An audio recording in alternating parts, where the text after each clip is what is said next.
খারাপ সময়টা হয়তো অতীত হয়ে যায়, কিন্তু মানুষের খারাপ ব্যবহারটা কখনো অতীত হয়ে যায় না।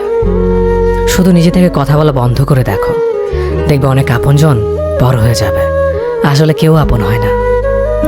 যারা তোমার ক্ষতি চায় তাদের আঘাত করবে না, তাদের সামনে একটু হাসি মুখে বাঁচবে।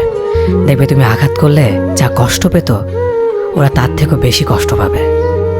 যত মিশবে ততই মানুষ চিনবে, অভিনয় যে কত প্রকার হয় তা বুঝতে পারবে। সবাইকে তোমার সত্যতা জানানোর দরকার নেই, যে যা ভাবে তা নিয়ে সমালোচনা করতে দাও। বেঈমান মানুষগুলো কখনো অপরিচিত মানুষ হয় না, খুব কাছের মানুষগুলোই বেঈমান হয়। মানুষ চেনা শুরু করলে এমনিতেই বন্ধুর সংখ্যা কমে যাবে, এটাই বাস্তব।